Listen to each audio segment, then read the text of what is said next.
Help me, मुझे मेरे घर तक पहुंचा दो प्लीज।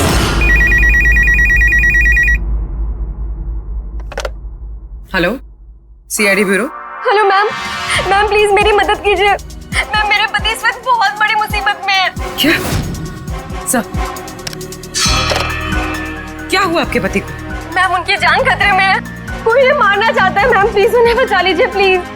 क्या वो इस वक्त आपके साथ है? नहीं मैम, मैम वो इस वक्त अपनी गाड़ी में है। वो सेबेस्टियन रोड के पास जो पुराना वाला पोस्ट ऑफिस है वहाँ पे है। अच्छा सुनिए मैम, देखिए हमारे 2 ऑफिसर्स उसी एरिया में हैं। आप हमें आपकी गाड़ी का डिटेल दीजिए। व्हाइट बैक्स्टर है और गाड़ी का नंबर है 2536।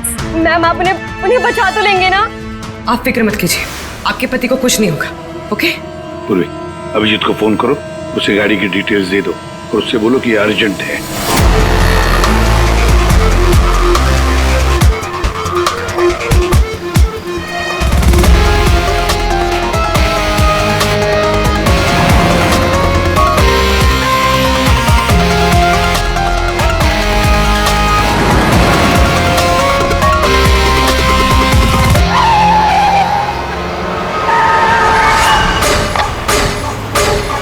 या यही नंबर है। ये गाड़ी ऐसे क्यों चला रहा है? ये तो एक्सीडेंट कर देगा।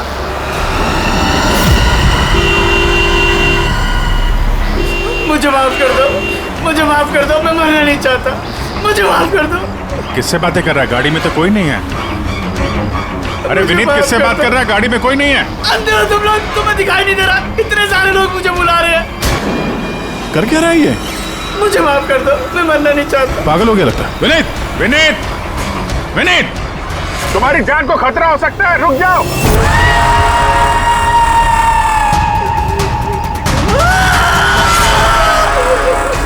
अंकल मेरे साथ खेलो ना, बहुत मजा आएगा। विनीत गाड़ी रोको, साइड में लगाओ।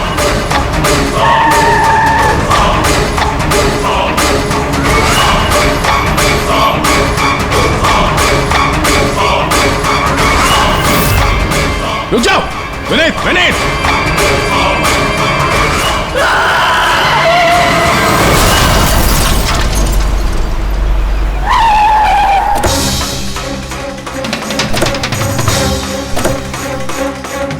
विनीत, ओह नो, ये तो मर चुका है। स्मेल है।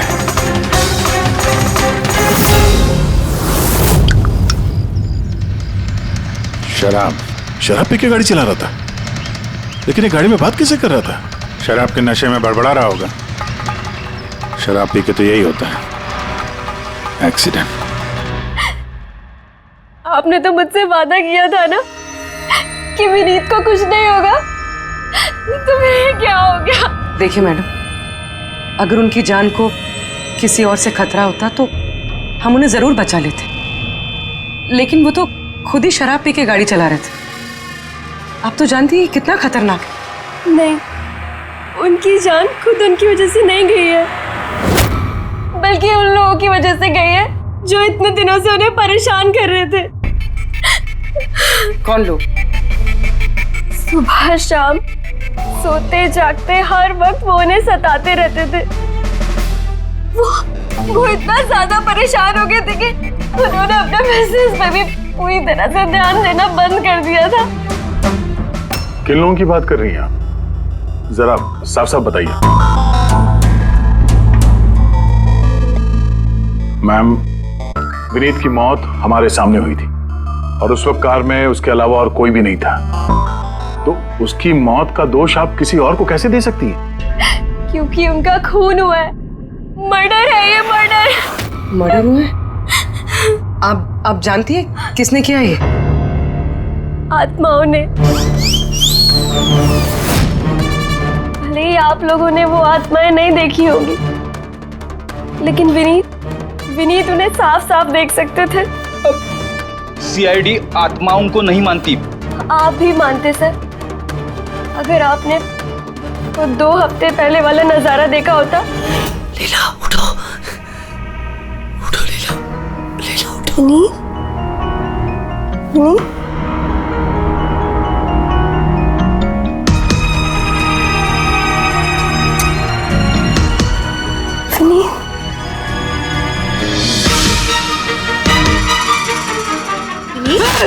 लीला क्या हुआ विनीत? वहाँ देखो, कबर्ड के ऊपर। क्या है वहाँ विनीत? लीला, कबर्ड के ऊपर मुझे घूर रहा है। मुझे सोने नहीं दे रहा। विनीत वहाँ पे कुछ नहीं है, कुछ नहीं है वहाँ पे। तुमने ना जरूर कोई बुरा सपना देखा है। चलो आगे सो जाओ। मैंने कोई सपना नहीं देखा, और वो देखो अभी भी घूर रहा है, और तुमको दिख क्यों नहीं रहा यार? विनीत वहाँ पे कुछ नहीं है। तबीयत ठीक नहीं है विनीत, तुम आगे सो जाओ। चलो, कुछ नहीं है विनीत, मैंने ना बुरा सपना देखा इसलिए ये सब हो रहा है। सॉरी सॉरी, मुझे माफ कर दो प्लीज। एक मिनट, ये विनीत किस चीज के लिए माफी मांग रहा था? ये तो मुझे भी नहीं पता सर। विनीत काम क्या करता था? सर उनकी कंपनी हॉस्पिटल्स में मेडिकल इक्विपमेंट सप्लाई करती थी। आप श्योर है कि वो विनीत का खून आत्मा नहीं किया? सर मुझे पहले तो नहीं लगता था, क्योंकि ना तो मैंने कभी कोई आत्मा देखी थी और नहीं कभी मैंने उनकी आवाज सुनी थी। लेकिन बाद में मुझे विनीत की बातों पे यकीन होने लगा कि वो सच कहता था।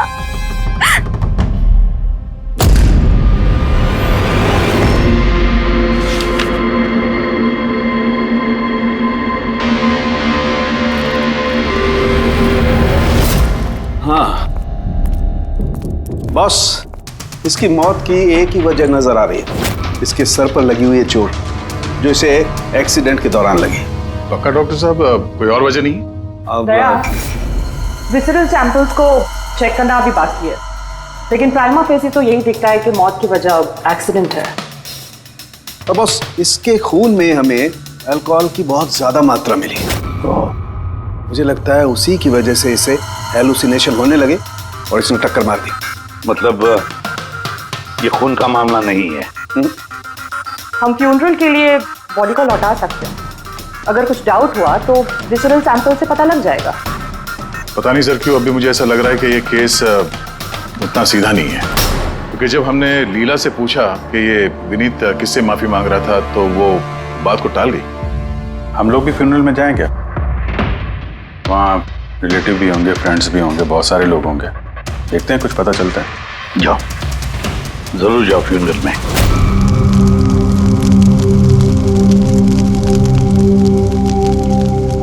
अच्छा हुआ मर गया, ऐसे गलत लोगों के साथ ऐसा ही होना चाहिए।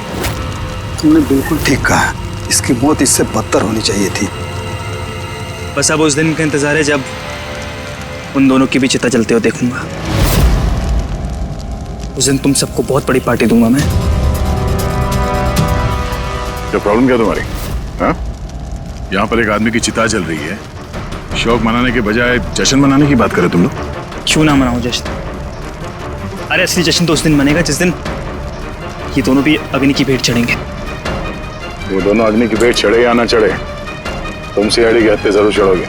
सर अगर आप लोग सीआईडी से हैं तो आपको मुजरिमों का साथ देने के बजाय हम लोगों को इंसाफ दिलाना चाहिए सर।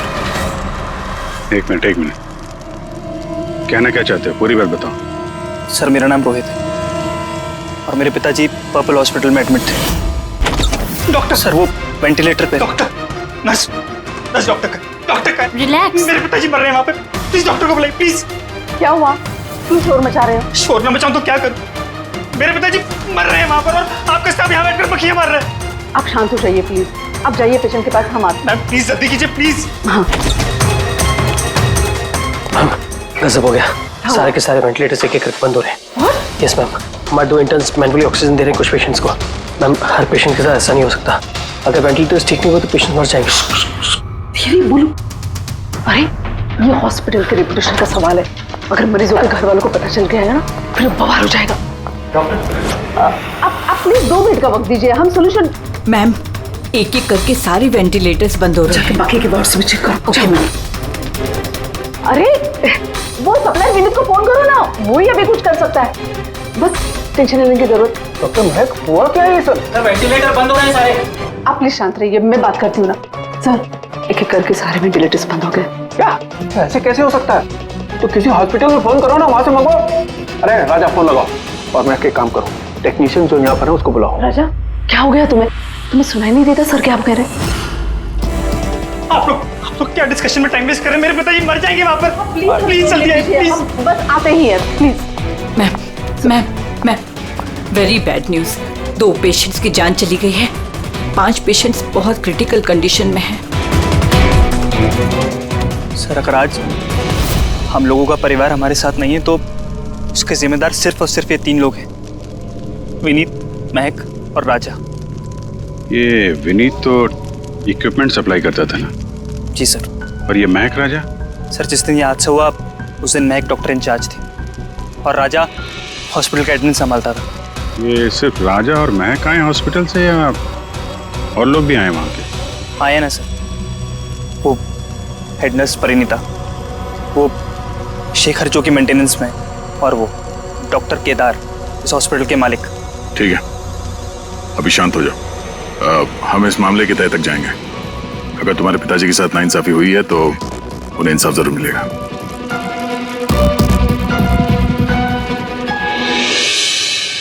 समझ में आया कि ये विनीत माफी क्यों मांग रहा था। मुझे माफ कर दो, मैं मरना नहीं चाहता, मुझे माफ कर दो।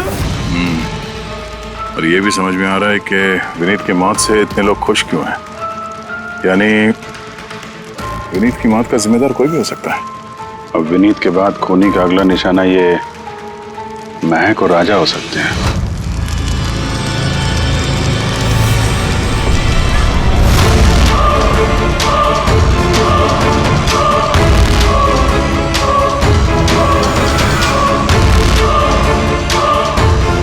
मुझे माफ कर दो।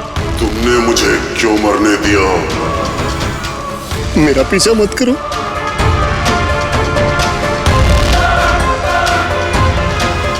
ये बात किससे कर रहा है? मेरा पीछा मत करो। उन्हीं काल्पनिक लोगों से जिससे विनीत बात कर रहा था। शायद ही तू मुझे बचा सकती थी। क्यों मरने दिया मुझे? तुम भी मरने के लिए तैयार हो जाओ। और ये महक भी सहमी से लग रही है। छोड़ो, छोड़ो मुझे, छोड़ो मुझे, आग में मत खींचो। मेरी कोई गलती नहीं है। छोड़ो, छोड़ो, छोड़ो, छोड़ो मुझे, छोड़ो, छोड़ो, मत खींचो मुझे आग में। छोड़ो। क्या कर रहे हो? इधर आओ। क्या कर रहे हो यार? हैं? मैं बस परेशान हूँ, इसमें आप लोग क्या कर सकते हैं? मुझे खुद ही निपटना होगा अपनी परेशानी से। आप इधर आओ, थोड़ा दूर हट जाओ इधर से। तो बहुत सारे लोग हैं जो विनीत की मौत की खबर सुनकर खुश हो गए हैं। हाँ सर, और अब वो महक और राजा की मौत की खबर सुनना चाहते हैं। राजा और महक, इनका बर्ताव भी कुछ नॉर्मल नहीं लग रहा था सर। काफी डरे डरे से लग रहे थे, विनीत की तरह। सर, विसरल सैंपल्स की रिपोर्ट आ गई है। ग्रेट। कोई गड़बड़ है? हाँ, एक आम इंसान का खून जितना लाल होता है, विनीत का खून उससे बहुत ज्यादा लाल था। अब समझ में आया कि विनीत को आत्माएं क्यों नजर आ रही थी। क्यों सर? पूर्वी, जब इंसान का खून जरूरत से ज्यादा लाल हो तो इसका मतलब ये होता है कि वो इंसान बहुत ज्यादा लंबे समय तक कार्बन कंपाउंड के संपर्क में रहा, और इस कार्बन कंपाउंड की वजह से ही उसे हेलुसिनेशन आते हैं, जबरदस्त किस्म के। तो मतलब किसी ने जानबूझकर विनीत को इस कार्बन कंपाउंड के संपर्क में लाया हो, जिसकी वजह से विनीत की दिमागी हालत खराब हो गई, जो उसकी मौत का कारण भी बन गई। सर, खूनी को ये कार्बन कंपाउंड मिला कहां से होगा? हमारे आसपास हर जगह कार्बन कंपाउंड फैला हुआ है। मॉडर्न जिंदगी में हम जितनी भी मशीनों का इस्तेमाल करते हैं, वो सब की सब, लगभग सब की सब कार्बन कंपाउंड निकालती हैं। हाँ, कोई भी मशीनों के साथ छेड़खानी करके ऐसी साजिश कर सकता है। तो कार में बैठने के ठीक पहले विनीत ऐसे किसी केमिकल के संपर्क में आया होगा, इसकी वजह से उसे ये हेलुसिनेशन वगैरह हो रहे थे। बिल्कुल बॉस, गाड़ी के एग्जॉस्ट सिस्टम को चेक करना चाहिए, गड़बड़ वहीं हुई है।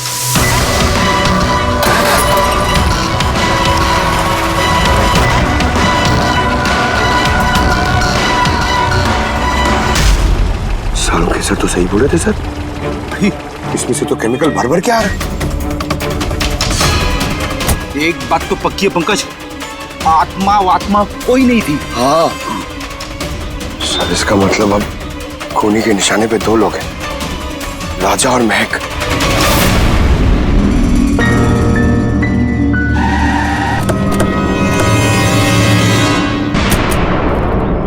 फ्यूनरल में राजा का बर्ताव ठीक नहीं था।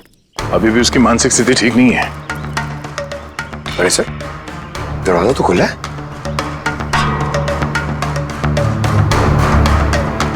ये खूनी राजा तक पहुंच तो नहीं गया? ये क्या माहौल है? कैंडल्स,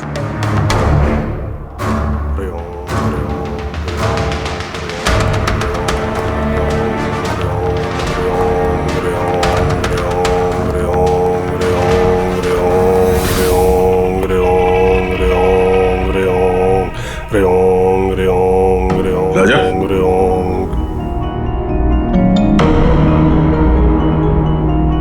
आप ठीक हो?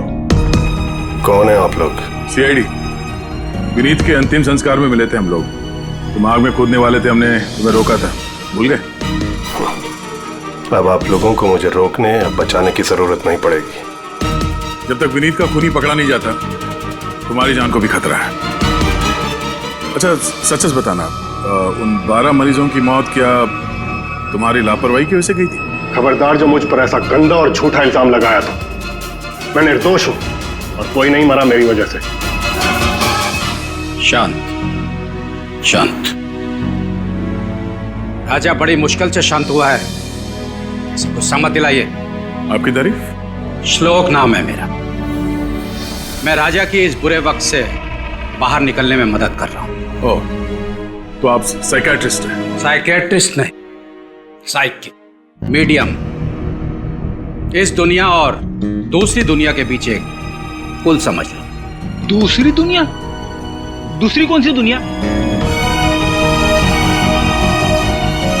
वही आत्माओं वाली दुनिया। वैसे हम भी एक पुल है, मुजरिमों की दुनिया से लेके जेल के अंदर सलाखों के पीछे तक पहुंचाने का पुल। पर सर, आप मुझे सलाखों के पीछे क्यों डालना चाह रहे हैं? मैं तो राजा की आत्माओं से बचाने में मदद कर रहा हूं। राजा को आत्माओं से नहीं, केमिकल पॉइजनिंग से बचाने की जरूरत है। और बंद करो अपना ये ढोंग, समझे? सर वो कहां इशारा कर रहे हैं? उस बूढ़े आदमी की तरफ जो एसी के पास खड़ा हुआ है।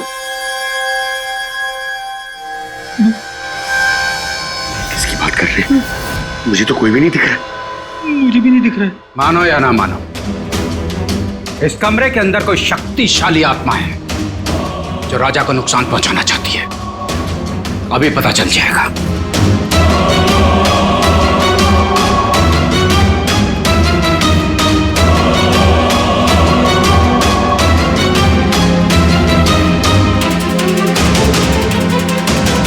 मीटर से आत्मा देखेंगे?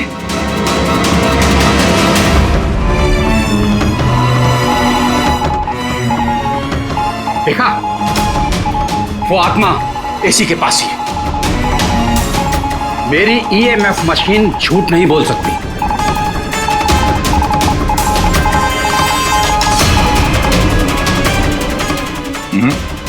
पर हमारा भी ये मीटर गलत नहीं हो सकता, समझे? रेडी? लगता है राजा को कार्बन कंपाउंड का असर उसकी गाड़ी से ही हुआ है। एक काम करो, ये मीटर ले जाओ, उसकी कार चेक करो। रेडी?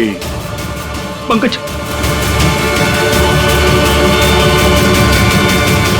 बताओ महक, विनीत के फ्यूनरल पे क्या देखा तुम? मैंने किसी को नहीं देखा, कुछ भी नहीं देखा। झूठ मत बोलो। अगर कुछ नहीं देखा तो वहां से डर के भागे क्यों? मैं झूठ नहीं बोल रही हूँ, मैंने सच में किसी को नहीं देखा। अच्छा, अस्पताल में जो 12 मौतें हुई थी, क्या वो तुम्हारी लापरवाही की वजह से हुई थी? मेरी लापरवाही की वजह से? देखिए, मुझसे जो कुछ बन पड़ता है मैंने सब कुछ किया। मैंने डॉक्टर केदार से भी बात की, लेकिन उन्होंने कुछ एक्शन लिया ही नहीं, तो मैं और क्या करती। अच्छा, तो फिर इसमें डॉक्टर केदार की गलती है? उनसे भी ज्यादा गलती है उस राजा की। उसे चेक कर लेना चाहिए था कि वेंटिलेटर्स ठीक से काम कर रहे हैं या नहीं, उनके वक्त रहते सर्विसिंग हो रही है या नहीं। तो फिर राजा दोषी है? राजा और विनीत दोनों। विनीत को भी हमें वेंटिलेटर सप्लाई करने से पहले देख लेना चाहिए था कि वो कहीं खराब तो नहीं है। आखिर कितनी जानें टिकी थी उस वेंटिलेटर्स पे। लगता है राजा और विनीत के लिए तुम्हारे अंदर काफी कड़वाहट है। विनीत की मौत से तो बहुत खुश होगी तुम। ये कैसी बातें कर रही है आप? बिल्कुल भी नहीं। मैं एक डॉक्टर हूँ और मेरा काम पेशेंट्स की जान बचाना है। किसी की मौत से मैं कैसे खुश हो सकती हूँ?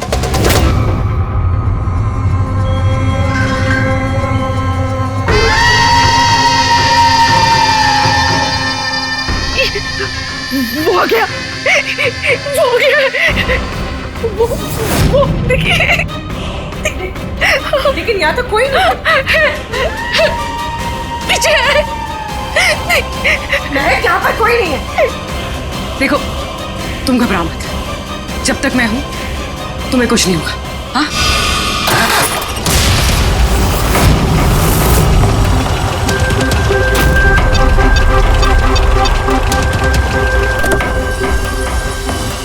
कार के एसी में तो कानून कंपाउंड नहीं है। घर के अंदर देखते, चलो।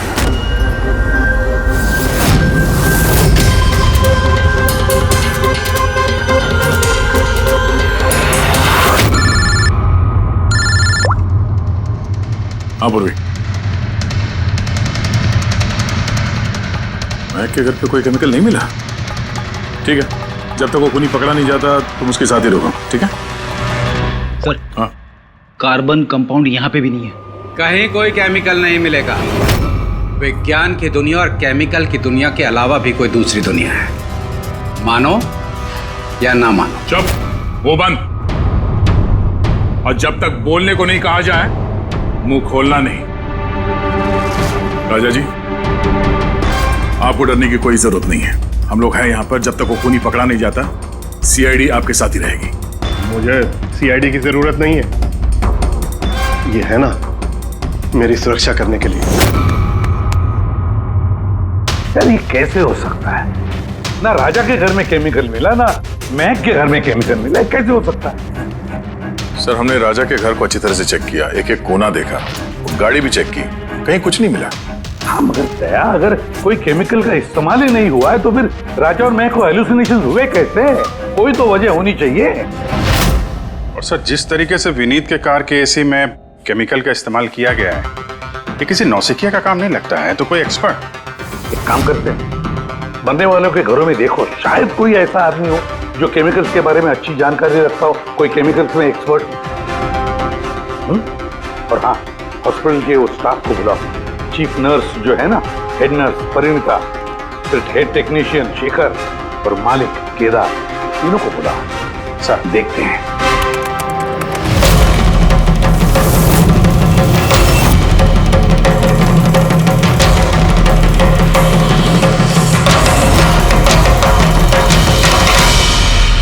तुम्हारा नाम शेखर है? Yes sir.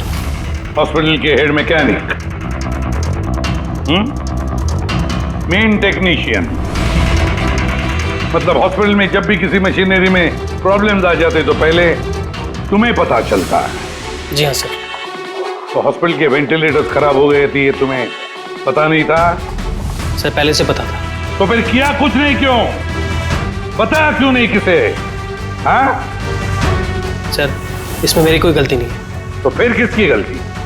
सर, मैंने महक को पहले से ही बता दिया था वेंटिलेटर्स के बारे में, कि वेंटिलेटर्स में प्रॉब्लम हो रही है और वो कभी भी खराब हो सकते हैं। और ये वेंटिलेटर्स बंद होने से पहले तुमने बताया था? यस सर, 1 वीक पहले। मैम, मैंने आपको एक नोटिस भेजा था, वार्ड 3 के वेंटिलेटर्स ठीक तरह से काम नहीं कर रहे हैं। ओह, मैंने वो तुम्हारा लेटर पढ़ लिया था शेखर, तुम टेंशन मत लेना, मैं कुछ करती हूँ उनमें। बट मैम, मामला थोड़ा अर्जेंट है। हाँ हाँ, मुझे पता है। डॉक्टर महक। यस मैम, आपको अकाउंट्स डिपार्टमेंट में इमीडिएटली बुलाया है। हाँ ओके, चलो। Okay ma'am. Don't worry Shekhar, मैं कुछ ना कुछ करूँगी पक्का। बट सर, उन्होंने मेरी बात को सीरियसली लिया ही नहीं। हाँ, महक ने वेंटिलेटर्स खराब होने पर पेशेंट्स को बहुत बचाने की कोशिश की, मगर राजा सर इतने घबरा गए कि कुछ कर ही नहीं पाए। शेखर जी, तुम कितना सच बोल रहे हो, कितना झूठ। ये तो हम पता लगा ही लेंगे। सर महक की कोई गलती नहीं है, उसने मुझे वेंटिलेटर्स खराब होने के बारे में पहले ही बता दिया था। लेकिन आपने क्या किया? सर मैंने हॉस्पिटल के एडमिन हेड को बता दिया था, राजा को, क्योंकि हॉस्पिटल के जितने भी ये मशीनरी है उनकी देखरेख की जिम्मेदारी एडमिन हेड की होती है सर। तो आपने एडमिनिस्ट्रेटिव हेड राजा को बता दिया और आपकी जिम्मेदारी खत्म हो गई। आप मालिक है ना इस हॉस्पिटल के, तो जिम्मेदारी खत्म कैसे होती है आपकी? सर मैंने अपनी जिम्मेदारी निभाई, तभी तो मैं खुद गया राजा के केबिन में। राजा। जी सर। ये सब क्या कर रहे हो? अरे ये सब जरूरी नहीं है, इतने सारे मरीजों की सांसें वेंटिलेटर के भरोसे चल रही हैं, तुम यहाँ बैठे हो, अरे कुछ करो ना। जी सर, मैं अभी सप्लायर से बात करके वेंटिलेटर बदलवा देता हूँ। प्लीज प्लीज जल्दी करो। जी सर मुझे समझ में नहीं आ रहा कि उन्होंने वेंटिलेटर्स बदलवाए क्यों नहीं। मैं हैरान हूँ सर, कोई भी केदार जी पे उंगली उठा नहीं रहा है। हर कोई राजा, विनीत और महक के पीछे पड़ा हुआ है। वही तो हॉस्पिटल के मालिक है ना केदार जी, तो पूरी की पूरी जिम्मेदारी भी केदार जी तुम्हारी है। लेकिन सर अब मैं खुद जाके तो रिपेयर नहीं कर सकता ना वेंटिलेटर। सर मेरा काम है कि कंसर्न डिपार्टमेंट को इन्फॉर्म करना, और सर वो मैंने कर दिया। बल्कि मैंने विनीत से खुद बात करी, मैंने उससे कहा कि अगर ये रिपेयर हो सकते हैं तो रिपेयर करे, वरना इनको चेंज कर दे, और उसने कोई एक्शन ही नहीं लिया। उसने कोई एक्शन नहीं लिया, उसने कोई एक्शन नहीं लिया। आपने क्या एक्शन लिया? और नाम भी ले रहे हो तो विनीत का जो मर चुका है, या राजा का जो जवाब देने की हालत में नहीं है। सर जो सच था वो मैंने आपको बता दिया, अब वो मानना ना मानना सर आपके हाथ में है। परिणीता। जी सर। हॉस्पिटल की हेड नर्स, तो तुम हॉस्पिटल के बारे में सब कुछ जानती होंगी। जी सर। तो फिर अब सच सच बताओ, ये जो कुछ भी हुआ है किसकी लापरवाही से हुआ है? बताओ जल्दी। हाँ सर, बताती हूँ। मेरे साथ धोखाधड़ी करने की कोशिश मत करना राजा। और हाँ, अगर मशीनों में कोई फिजिकल डैमेज है वो वारंटी में नहीं आता। अगर तुमको नए वेंटिलेटर चाहिए तो पूरी कॉस्ट पे करनी होगी, समझा? मैंने तुमसे घटिया इंसान आज तक अपनी जिंदगी में नहीं देखा। अब ना तो हमारा हॉस्पिटल तुमसे कोई सामान लेगा और ना ही शहर का कोई दूसरा हॉस्पिटल। सुनो, ये धमकी किसी और को देना, जानता नहीं तुझे मैं कौन हूँ, जो करना है कर ले।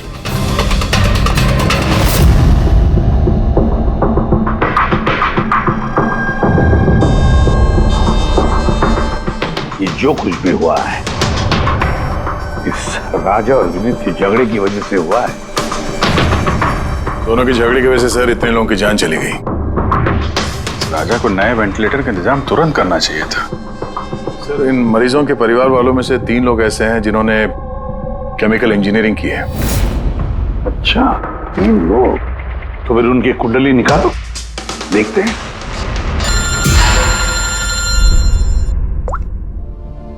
हेलो, इसे भी प्रद्युमन।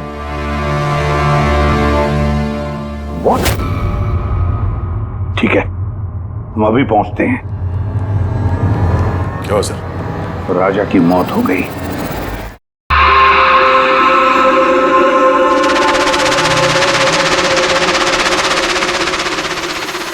दया, मौत तो उसकी सर पे चोट लगने की वजह से हुई। लगता है छत से कूद गया है। जरूर हेलुसिनेशंस इतने भारी पड़ गए होंगे कि दिल मिलाकर राजा ने ऊपर से छलांग लगा दी। और तुम ख्याल रखने वाले थे ना इसका? ये ख्याल रखा तुमने? हाँ?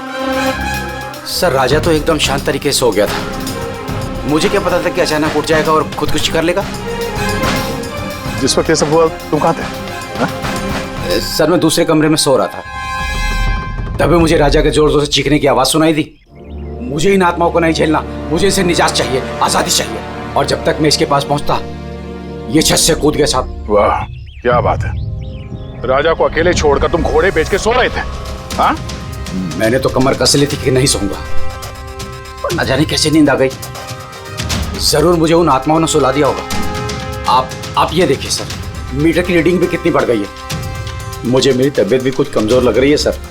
अगर दोबारा ये मीटर दिखा दिया ना मुझे तो याद रख। एक मिनट दया, एक मिनट भाई, जरा मीटर देना मुझे। ये लीजिए। ये मीटर मैं रख लेता हूँ। हाँ, तुम्हें लौटा दूंगा बाद में। जी सर। पर दे दीजिएगा। हाँ हाँ जरूर दे दूंगा। अभी एक काम करो, अभी तुम घर जाके थोड़ा आराम करो, थक गए हो ना, बहुत कमजोरी होगी तुम्हें। हाँ जी साहब। बराबर सोए नहीं, जाओ जाओ आराम करो। ये क्या डॉक्टर साहब, उसे जाने दिया और ये मीटर रख लिया? दया, ये मीटर जो है ना, ये बड़े काम की चीज है।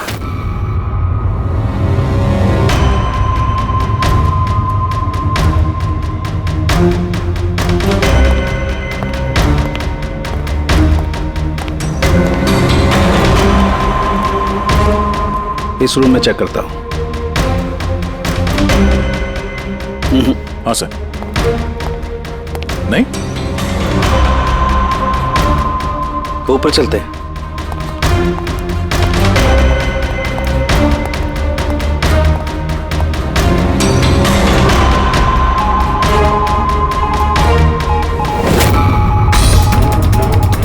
इस सालों के सर आराम से, ये नीडल तो जंगली घोड़े की तरह भाग रहा है। माय गॉड, हम यहाँ पर ऐसे नहीं खड़े रह सकते दया, हमें प्रोटेक्टिव गियर्स पहनने पड़ेंगे। Protective gears? वो किस लिए सर? अरे अपनी सुरक्षा के लिए।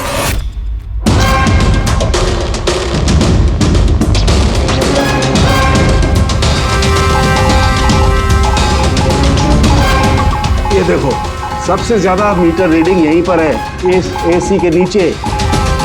मतलब सर वो पंकज, खबरदार खबरदार, जो आत्मा का नाम भी लिया तो। सर ये मीटर किस तरह इशारा कर रहा है? बताता हूँ बाहर चलो, बाहर चलो।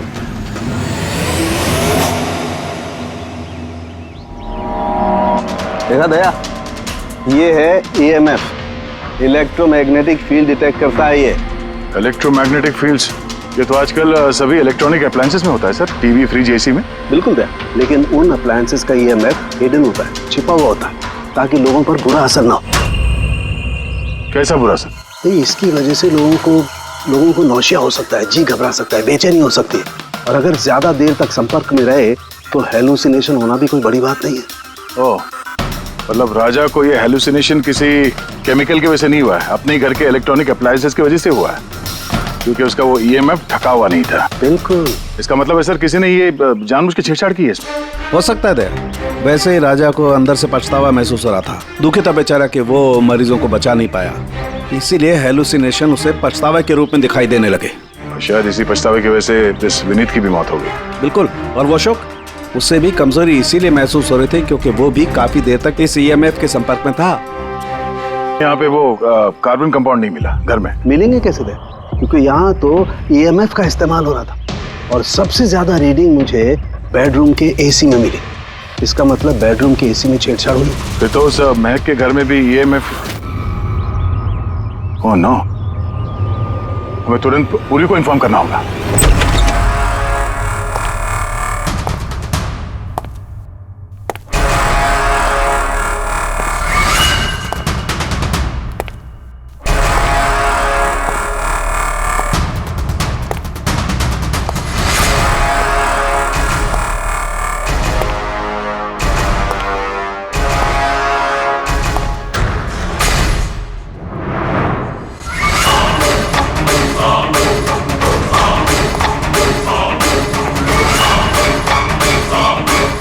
जान लेकर चैन नहीं पड़ा तुम्हें, जो फिर से मुझे मारने आई हो।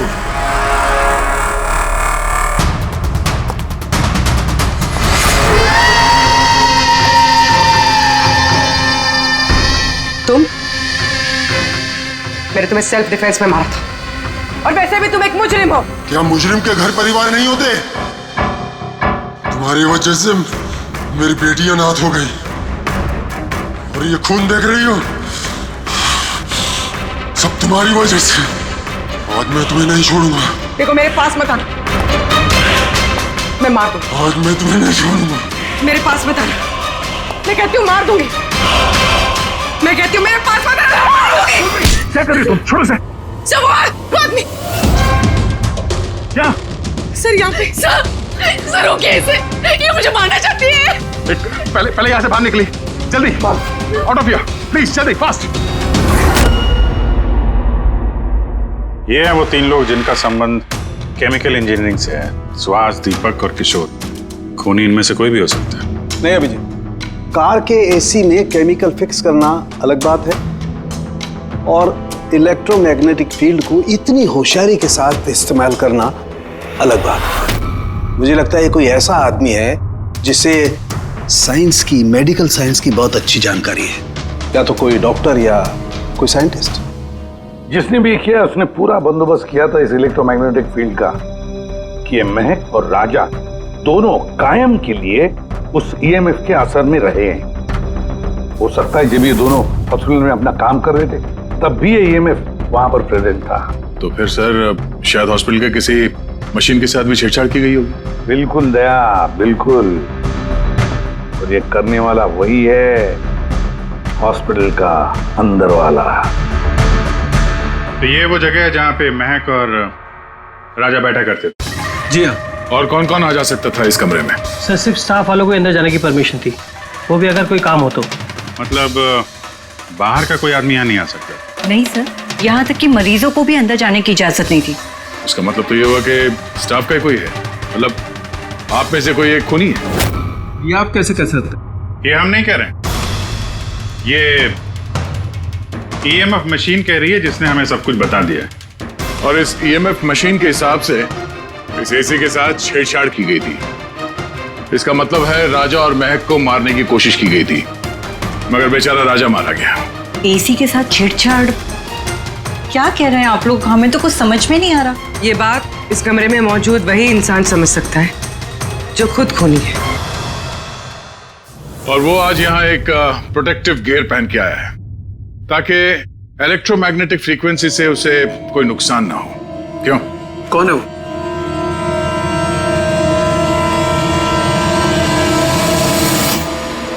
यहाँ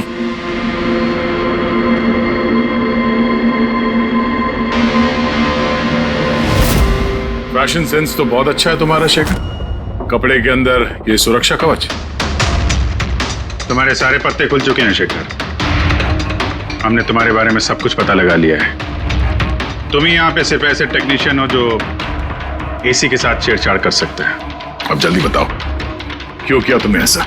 हाँ, मैंने किया ये सब। और क्या गलत किया अगर मैंने महक, विनीत और राजा पे इल्जाम लगाया तो? इन लोगों की वजह से 12 मरीजों की मौत हुई जो मुझसे देखा नहीं गया। और मैंने सोचा कि इन लोगों को भी वैसी ही मौत मिलनी चाहिए जैसे उन 12 मरीजों को मिली। इसलिए मैंने ईएमएफ और कार्बन कंपाउंड के जहर का इस्तेमाल किया ताकि इन लोगों को ऐसी मौत दे सकूं। मौत नहीं, एक भयानक मौत। और ये मेरा इंसाफ था। इंसाफ करने का हक सिर्फ कानून को है, किसी और को नहीं, समझे? तुम जानते थे उस केमिकल के इस्तेमाल से उन लोगों को हैलुसिनेशन होगा। वो मरे हुए मरीज उन्हें सामने दिखाई देंगे जिसकी वजह से वो पागल हो जाएंगे। क्यों? और मैं अपने मकसद में कामयाब भी हुआ। जैसी मैं मौत चाहता था वैसी ही मौत विनीत और राजा को मिली। मगर अफसोस, महक को आपने एंड मोमेंट पे बचा।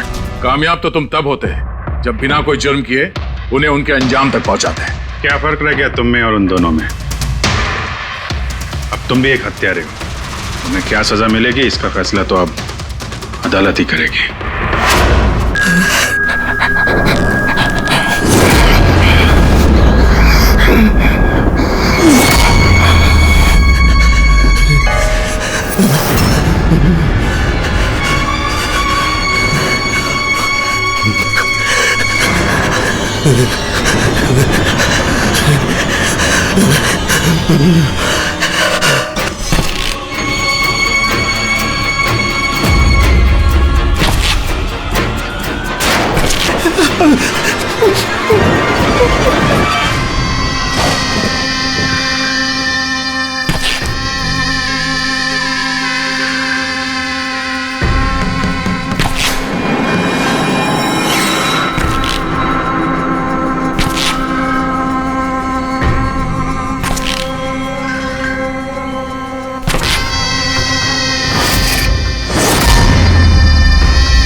सीआईडी को फोन करता हूँ।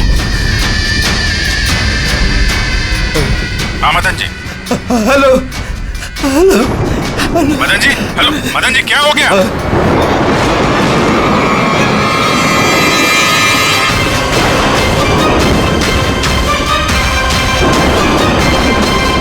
नहीं नहीं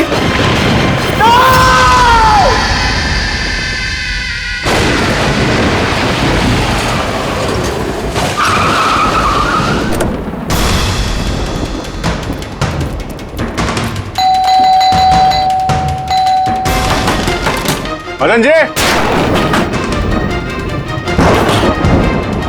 मदन जी, मदन जी, मदन जी,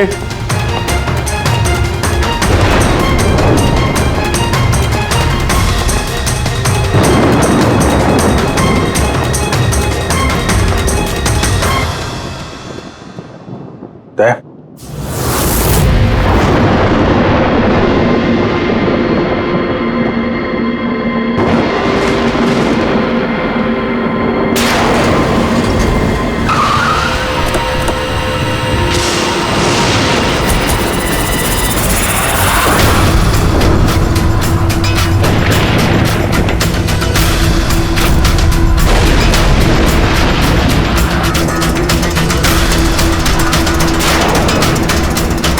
मदन जी, कौन है? कौन है? कौन है?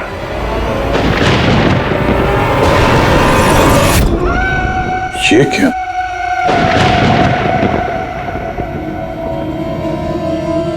पुतला?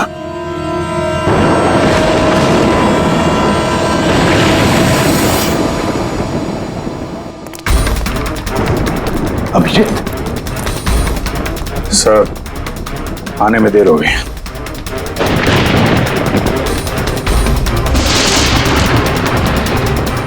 My God.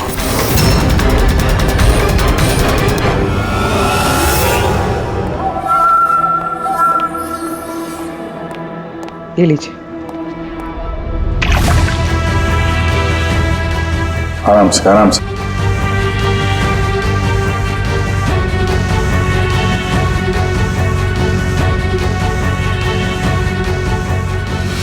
मदन जी, आप ठीक तो है ना? क्यों? क्या हुआ आपको? कोई है? वो मेरी जान लेना चाहता है। कौन? वो हर वक्त मेरे आसपास ही रहते, मुझे कभी अकेला नहीं छोड़ते। शायद इस वक्त भी मुझे देख रहे, सुन रहे। देखिए मदन जी, घबराइए मत, आपको कुछ नहीं होगा, हम लोग हैं ना। मदन जी, आप किसकी बात कर रहे हैं? कौन कौन आपके पीछे पड़ा हुआ है? पुतले, कठपुतलियां। कठपुतलियां? हाँ, नहीं मतलब वो टाइप की नहीं, मतलब जो बेजान हो, किसी के इशारे पे नाचे। ये कठपुतलियां बातें करती, मदन जी बोलती है, खुद चलती फिरती।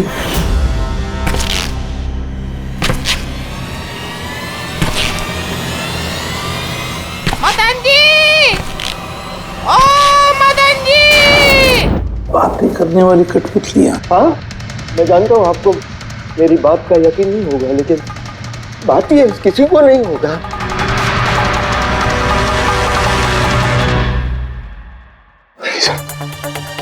आपने ऐसी कठपुतलियों के बारे में सुना है? नहीं। जानते हैं कुछ दिन पहले मेरे साथ क्या हुआ था? उस दिन मेरा बर्थडे था घर की बेल बजी, मुझे लगा मेरे दोस्त मुझे मिलने आए हैं।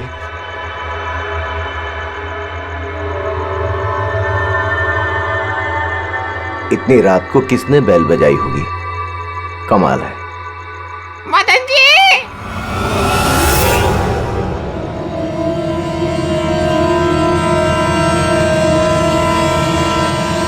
कौन? दिखाई नहीं दे रहा? मैं हूँ।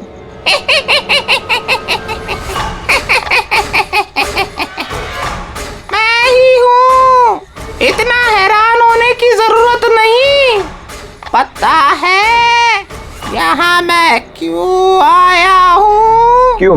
तुम्हारी जान लेने। क्या? हाँ, तुझे जान से मारने। रवि, कविता, जल्दी यहाँ आओ। क्या हुआ भाई साहब? ये पुतला, ये इसने मुझे कहा कि ये मेरी जान ले लेगा। क्या? हाँ भाई साहब, ये बेजान पुतला है। हाँ वही तो ये आपकी जान कैसे लेगा?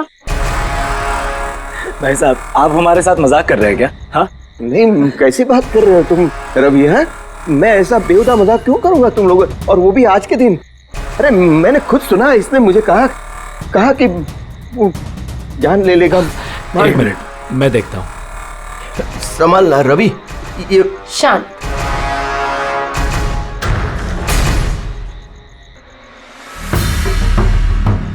तो ऐसा अब लगता है शायद आपके साथ किसी ने मजाक किया है। इस लकड़ी के पुतले के अंदर किसी ने शायद स्पीकर फिट किया होगा। चेक करो, कहीं स्पीकर होगा।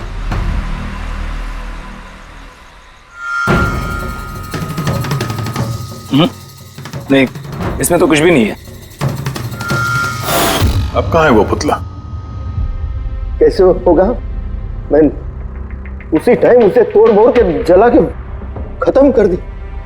धमकी दी थी मुझे, उसे मैं कैसे ऐसे ही छोड़ देता? क्या आपने वाकई देखा था? हाँ,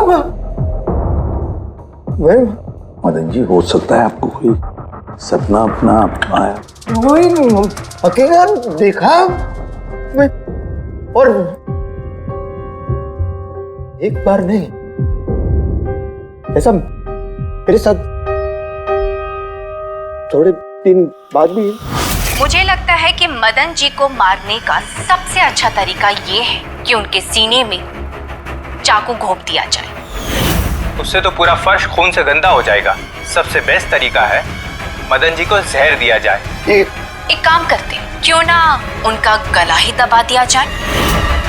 तो आप ही बता दीजिए मदन जी, आप कैसे मरना पसंद करेंगे?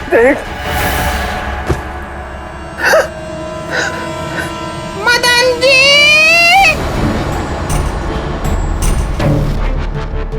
कहाँ चले?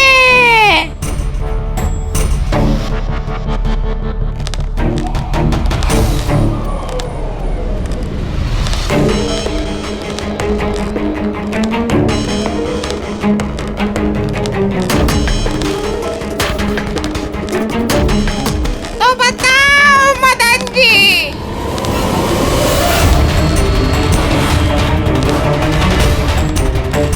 कौन से तरीके से मरना चाहोगे? बोलो मदन जी, बोलो।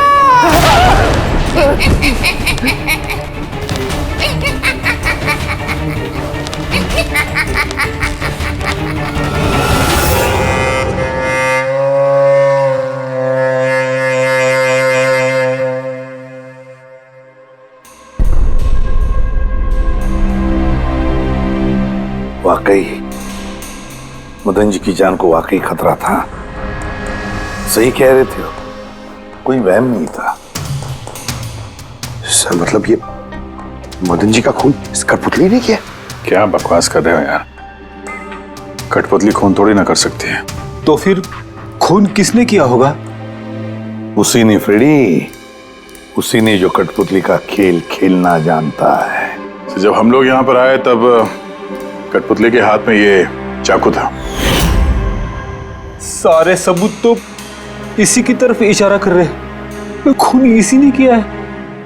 भैया भैया प्लीज प्लीज ये भैया को। सर इस पुतले ने खुद नहीं किया। एक मिनट, आप लोग कौन हैं? सर मैं कविता हूँ, इनकी पत्नी, और ये मदन भैया हैं, इनके बड़े भाई, ये रवि हैं। तो आप लोग अब तक क्या कर रहे थे? कहाँ थे आप? सर आज हमारी मैरिज एनिवर्सरी है, इसलिए हम बाहर डिनर के लिए गए थे। हमने मदन भैया को भी कहा था साथ में आने के लिए, लेकिन उन्होंने मना कर दिया। और ये सब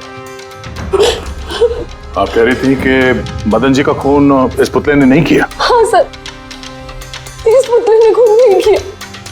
आप जानती हैं खूनी को? मुझे पूरा यकीन है इनका खून शार्दुल ने किया है। वो इनसे बदला लेना चाहता था। ये शार्दुल है कौन? किस बात का बदला लेना चाहता था? शार्दुल एक पेंटाकोलिस्ट और वॉइस ओवर आर्टिस्ट था। मदन भैया और रवि के बड़े भैया अंकुश भैया के बचपन का दोस्त। अंकुश भैया को शार्दुल से बचपन से ही बहुत लगाव था।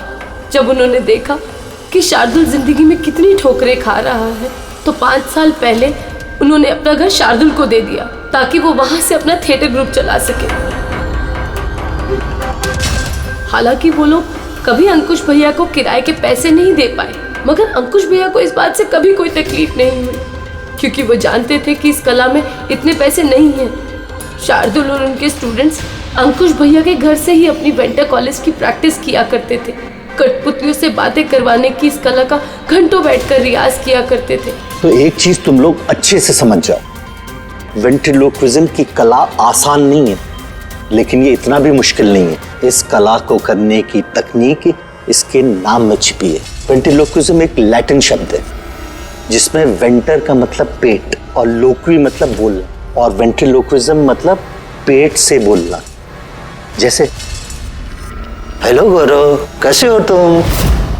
फिर एक दिन अंकुश भैया गुजर गए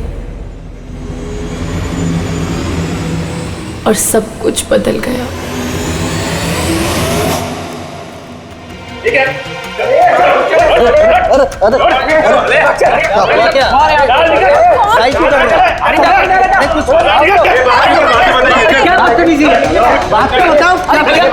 चाहिए क्या?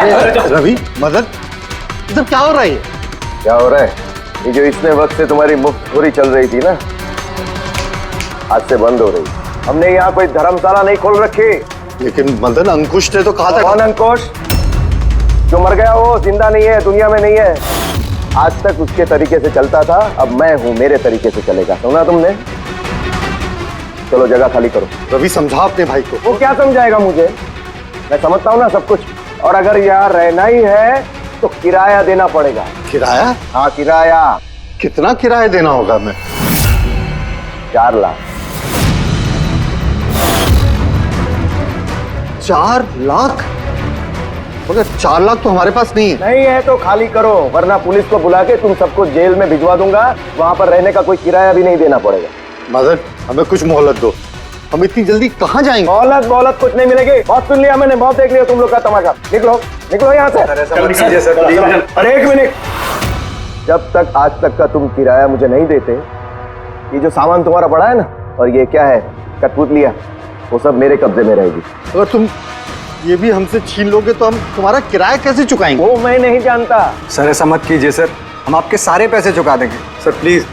सर आपको ये सब बेजान कठपुतलियां लगती हैं, मगर हमारी जिंदगी बसी है इन सब में। ए भाई ट्रेजेडी किंग, ये सब तुम्हारा मेलोड्रामा है ना, मेरे अंकुश भाई के पास चलता है, मेरे सामने नहीं। और ये क्या ये 4 लाख रुपया कमा के देगी ये कठपुतलियां? अरे 4 लाख क्या, 4,400 रुपये भी कमा के नहीं दे सकती है। जानते हो क्यों? क्योंकि ये कला खत्म हो चुकी है, जीरो। ये तुम्हारे गुरु है ना, कौन, शार्दुल, उसकी तरह किसी काम की नहीं है। लूजर है, लूजर ये। चले निकल निकल।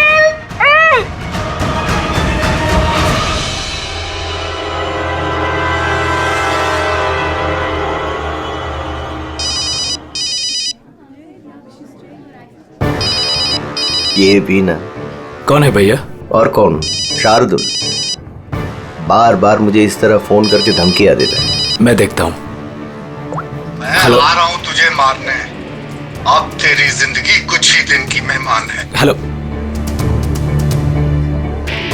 भैया, मेरे ख्याल से हमें पुलिस के पास जाना चाहिए। पुलिस डिपार्टमेंट में मैं किसी को जानता हूँ, शायद वो हमारी मदद करे। हाँ भैया, मुझे बिल्कुल भी उम्मीद नहीं थी कि शार्दुल इतना सन के निकलेगा। हमें पुलिस के पास जाना चाहिए। कोई फायदा नहीं, ये शार्दुल अपने मोबाइल से फोन नहीं कर रहा, कोई लैंडलाइन नंबर से कर रहा है। Landline number? मैं पता लगाता हूँ ये नंबर कहाँ का है। क्या? ये क्या बोल रहे हो तुम? हाँ सही बोल रहा हूँ, ये नंबर इस हॉस्पिटल के मॉर्ग रूम का है। शार्दुल मुझे मॉर्ग रूम से धमकी भरे फोन क्यों करेगा? इस नंबर से इन लोगों को धमकी भरा कॉल आ रहा है।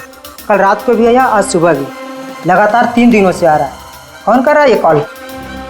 सर, इस फोन से किसी को भी फोन करने की इजाजत नहीं है। मैं सारा दिन यहीं पे रहता हूँ, इस फोन से किसी ने भी कोई कॉल नहीं किया।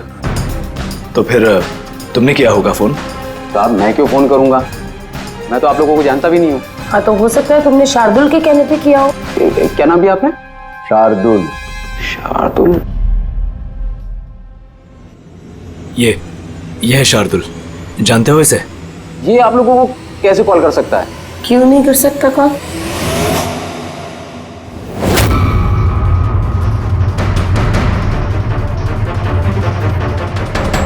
ये कैसे हो गया? शार्दुल, 3 दिन पहले इनकी मौत हो चुकी है, तो फिर ये फोन कैसे कर सकते हैं? पर इनकी मौत हुई कैसे? इन्होंने शराब पी रखी थी, एक कार इनको उड़ा के चली गई, मौके पे इनकी मौत हो गई।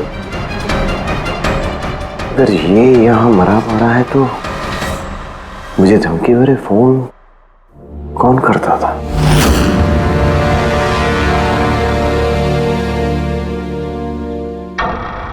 सर, पुलिस रिकॉर्ड के मुताबिक तो ये सारे कॉल्स मौके लैंडलाइन से आए थे।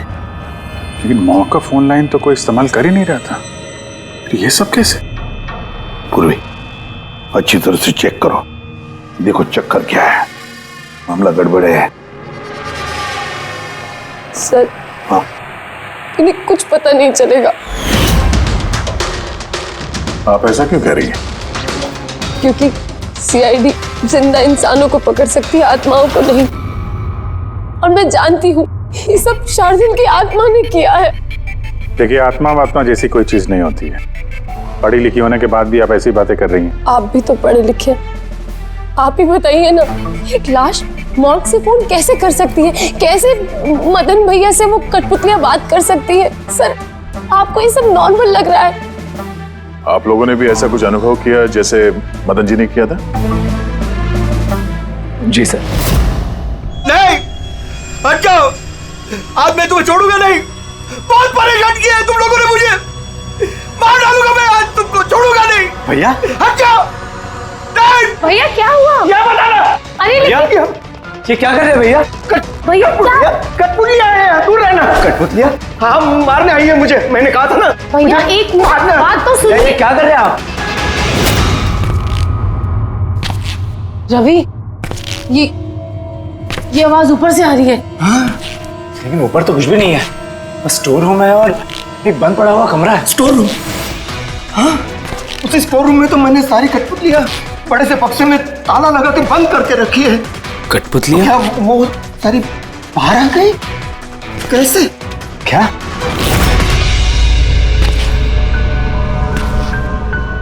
भैया, आप डरिए मत, आइए ऊपर चलिए। रवि, लेकिन चलिए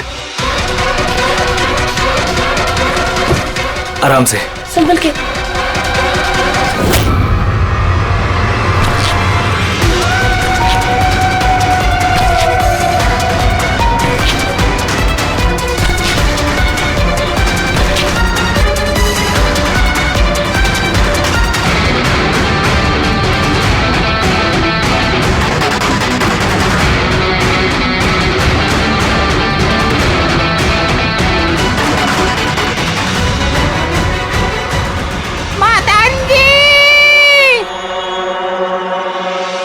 भाई साहब, आवाज इस कमरे से आ रही है।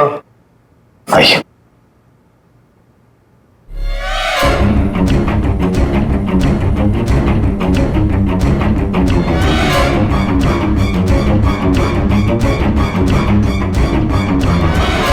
मदन जी,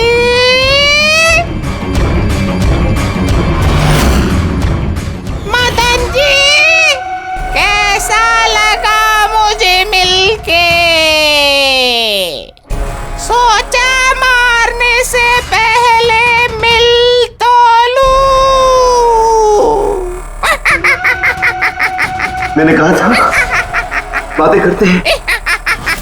सर, मदन भाई साहब ने सभी कठपुतलियों को बक्से में बंद करके रखा था, लेकिन पता नहीं ये कठपुतलियां कहां से बाहर आ रही हैं। हमें वो बक्सा भी देखना है और वो कमरा भी जहां पर लोगों ने वो कठपुतली देखी थी। कहाँ है? सर, दोनों कमरे ऊपर ही है सर। चलिए दिखाइए। आइए सर।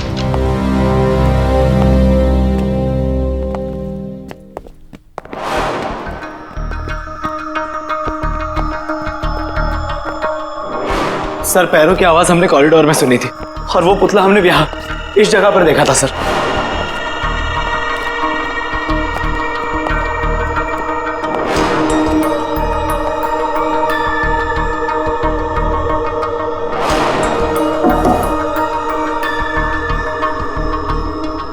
ये कमरा एकदम खाली क्यों है? सर, मैंने सोचा था कि यहाँ पर ट्रेडमिल और बाइसिकल रखूंगा और थोड़ी एक्सरसाइज करूंगा, पर कभी टाइम ही नहीं मिला।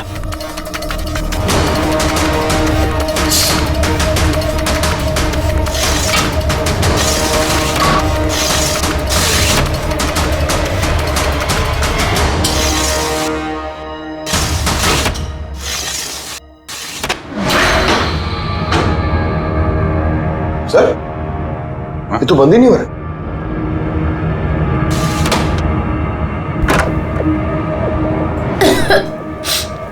आइए सर। सर, यही वो पेटियां जिनमें कठपुतलियां बंद थी। इसे लाइट ऑन करना। जी।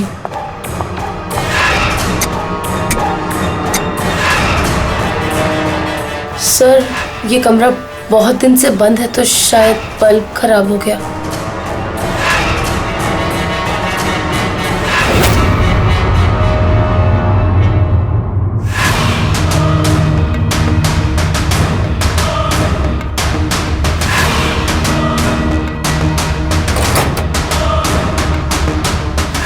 सर, सारे पेटियों पे ताला लगा है।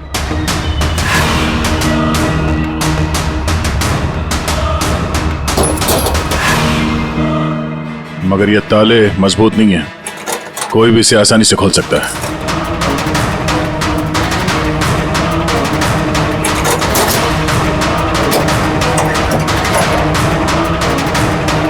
इतने सारे पुतले,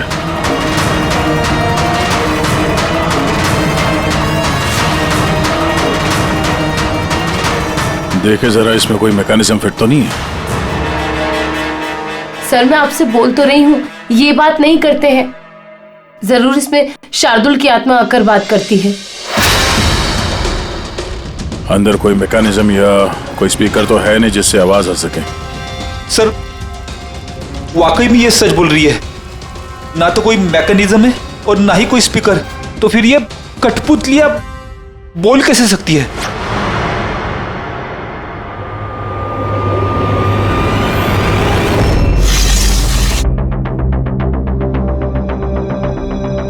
लॉक खराब है? लॉक खराब है सर। यहाँ से तो कोई भी आसानी से अंदर आ सकता है। सीढ़ी वीढ़ी लगाए या बाइक लगाए तो भी आसानी से ऊपर आ सकते हैं। और जो भी कोई आसानी से इस कमरे में आ सकता है वो बक्से में बंद पड़े कठपुतलियों को उठाकर बाहर ले जाकर कहीं भी रख सकता है, जैसे यहाँ रखा था तुम लोगों को डराने के लिए। सर, मतलब कोई आत्मा नहीं है? अरे छोड़ो आत्मा, आत्मा कभी होती ही नहीं है। ये तो वही हो सकता है जिस घर का चप्पा चप्पा जानता है, चप्पा चप्पा जानता है। और तो और कठपुतलियों के बारे में भी अच्छी मालूमात रखता है। और ये हो सकते हैं शार्दुल के स्टूडेंट्स। शार्दुल के स्टूडेंट्स पता लगाना पड़ेगा ये शार्दुल के स्टूडेंट्स इस वक्त है कहां और कर क्या रहे हैं। मेरा नाम है फ्रीडा। मेरा नाम दीपेश। मेरा नाम है तरल। और मेरा नाम है लोचन।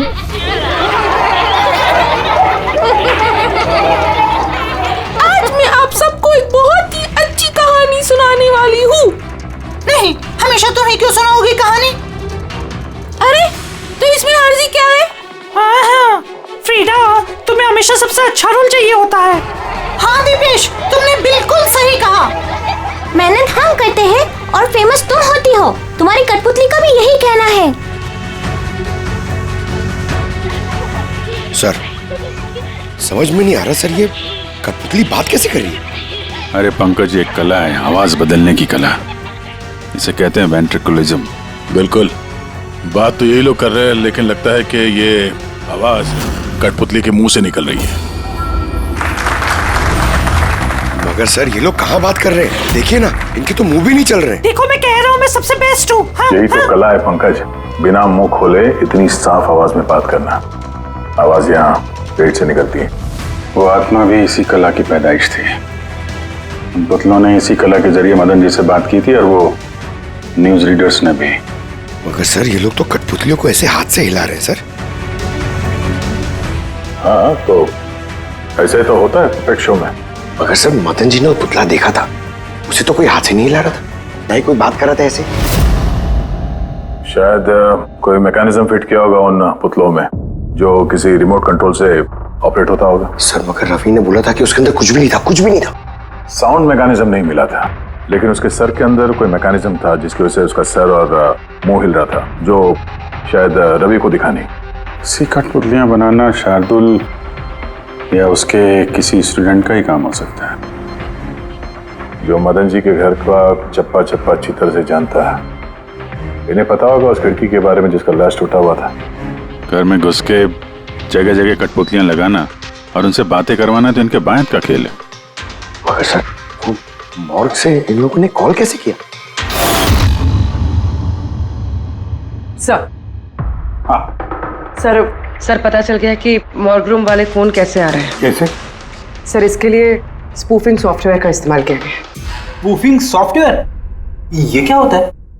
सर अभी बताती हूँ।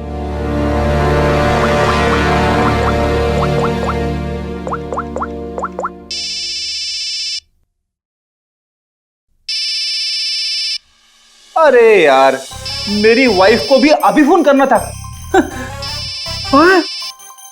सर मैं बिजली का बिल भरना फिर से भूल गया हूँ, शायद बिजली कट गई होगी। डांटने के लिए मुझे फोन किया होगा। फोन उठाऊं क्या? ले लो, जाओ जल्दी बात करो। हेलो, हाँ मैं घर आने से पहले बिजली का बिल भर दूंगा। क्या फ्रेडी सर, इस बार बिजली कट ही जाएगी। अरे पूर्वी, तुमने फोन किया?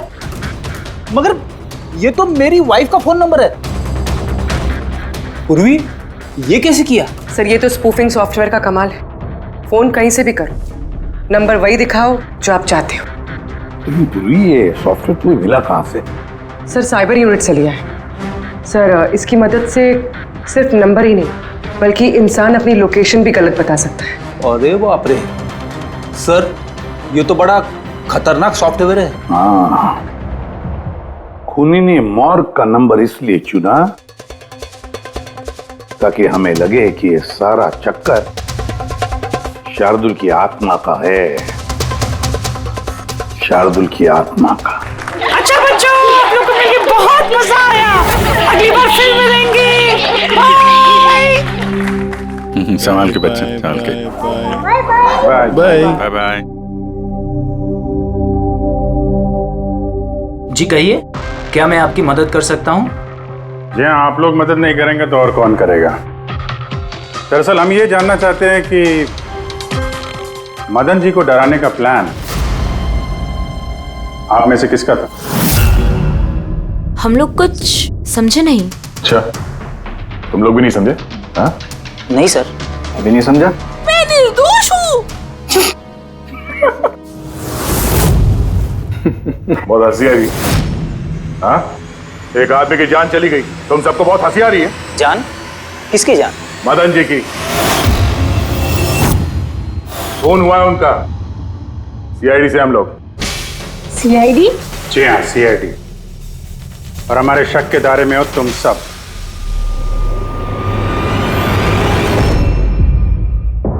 कल तुम लोग कहाँ थे? मैं कल अपने दोस्त सलोनी के घर पे था सर, आप उसके घर वालों से पूछ सकते हैं। और तुम कहाँ थे? सर मेरा मतलब लोचन और मैं एक शो के लिए गए थे पुणे। आज सुबह ही लौटे हैं हम। पुणे कैसे गए थे पुणे? रेडियो कैब से। आई हैव द इंफॉर्मेशन, आप चेक कर सकते हो। ये लीजिए। क्या हुआ? बहुत पसीने छूट रहे हैं तुमको? हाँ? तुम कहाँ थे कल रात? सर वो मैं बताता हूँ। तुम कल रात मदन के घर में थे या नहीं? हाँ मैं वहां, लेकिन मैंने किसी को नहीं मारा। क्या करने गया था फिर वहां? हाँ? सर हम तो बस मदन को सबक सिखाना चाहते थे। जो कुछ उसने शार्दुल सर के साथ किया वो बहुत गलत किया। और हाँ, आज अगर शार्दुल सर हमारे बीच नहीं है तो वो सिर्फ एक इंसान के कारण, वो है मदन। उनके कारण ही उन्होंने दारू पीना चालू किया और वक्त से पहले गुजर गए। तो तुम लोगों ने सोचा खून के बदले खून? नहीं नहीं सर, हम बस डराना चाहते थे। गौरव का प्लान था ये। हाँ सर, गौरव ने कल रात मुझे फोन करके बुलाया था, तकरीबन 11:30-12 बजे के आसपास। लेकिन मैं थोड़ा लेट हो गया और 12:30 बजे पहुंचा।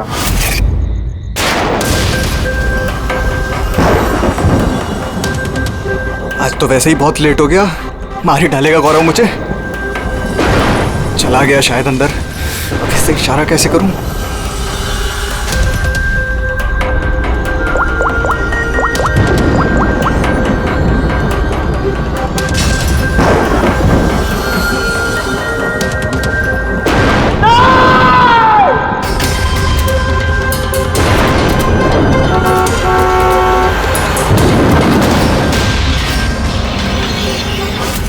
गड़बड़ तो हुई ना?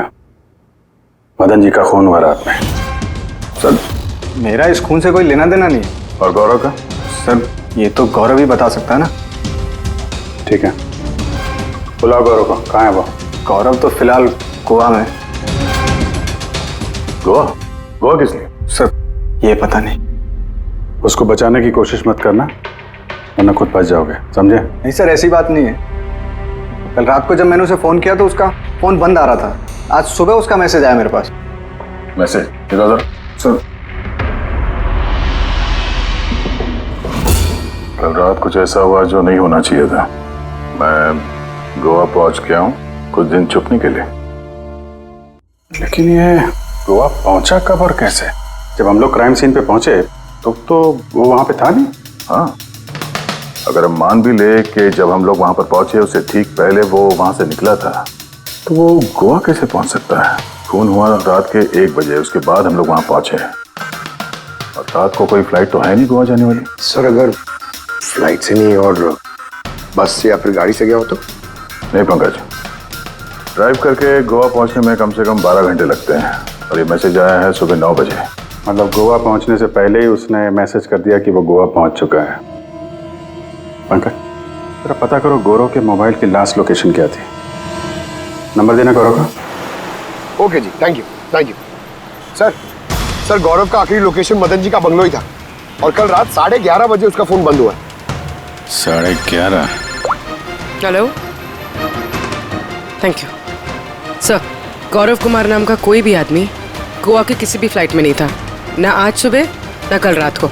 और तो और सर ये किसी भी एयरपोर्ट के सीसीटीवी फुटेज में भी दिखाई नहीं दिया। मतलब अपना शक सही निकला, गौरव यही है उसने या फिर किसी और ने उसके फोन से ये मैसेज भेजा है कि वो गोवा गया है। लेकिन सर कोई ऐसा करेगा क्यों?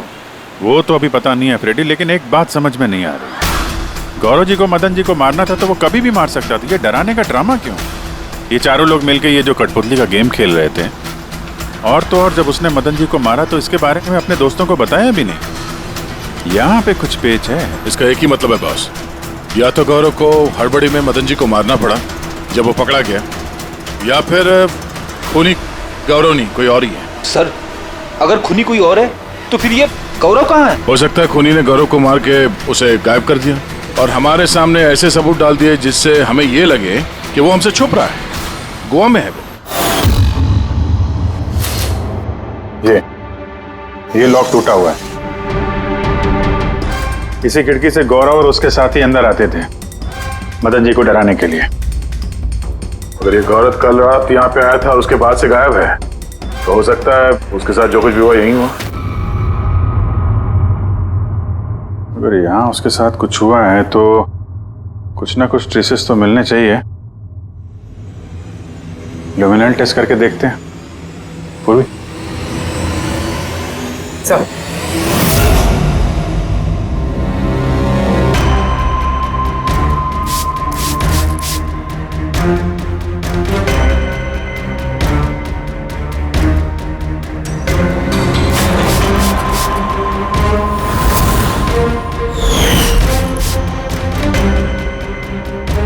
आपका शक सही था, यहाँ पर तो खून है। तो इस दरवाजे से जैसे ही बाहर निकला होगा किसी ने हमला किया उस पे। सर, इस तरफ तो कोई निशान नहीं है। इस तरफ देखो।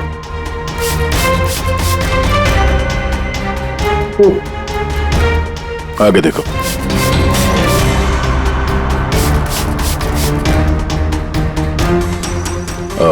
मतलब हमला करने के बाद गौरव को घसीट के यहाँ स्टोर रूम तक लाया गया।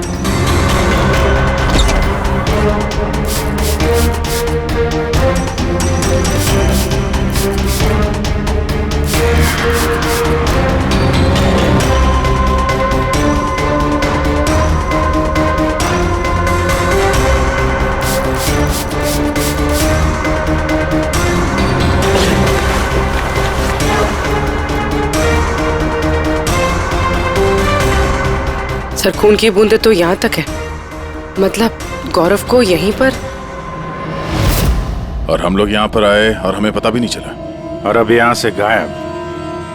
लगता है अब बॉडी को ठिकाने लगा रहे होंगे इस घर के लोग।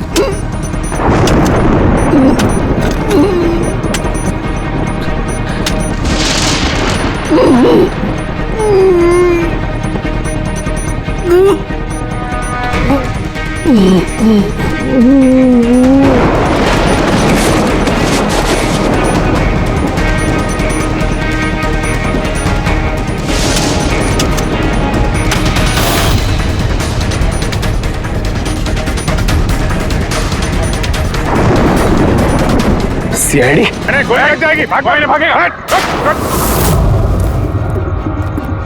चलो पीछे। सर, हाँ? जिंदा है। ले जाओ जल्दी हॉस्पिटल। जिंदा दफनाना चाहते थे सर।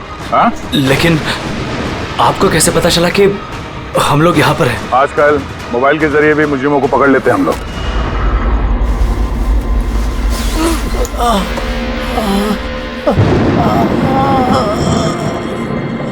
चल लेके जाओ जल्दी। आजा।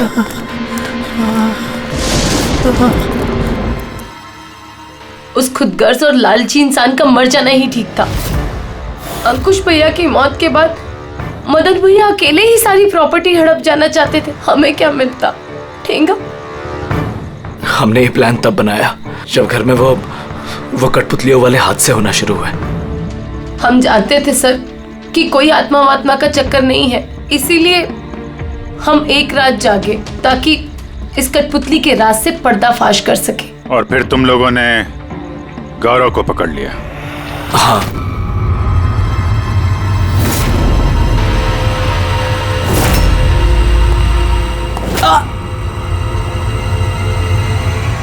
गौरव से सारा सच उगलवाने के बाद हमने सोचा कि उनके इस कठपुतलियों वाले खेल का फायदा उठाकर हम मदन भैया को मार सकते हैं। इसलिए गौरव पर हमला करके उसे बक्से में छुपा दिया और फिर मदन जी का खून करके हमें गुमराह करने की कोशिश की। ये दिखाना चाह के खून पुतले ने किया है। हाँ? हमें मालूम था कि सीआईडी कभी भी आत्मा की कहानी और कठपुतलियों के खेल पर विश्वास नहीं करेगी और आपका सीधा शक जाएगा शार्दुल के स्टूडेंट्स पर, खास करके गौरव पे। और हमें गुमराह करने के लिए तुमने वो गोवा वाला मैसेज भेज दिया। हाँ, हमने सोचा कि आप पूरी जिंदगी भर गौरव को यहाँ वहाँ ढूंढते रहेंगे और हम उसे मारकर यहाँ दफना देंगे। पैसों के चक्कर में तुमने अपने भाई की जान ले ली। क्या करोगे इन पैसों का? अब ये पैसे ना तो तुम्हें जेल की सलाखों के पीछे जाने से बचा सकते हैं और न शायद फांसी के फंदे से।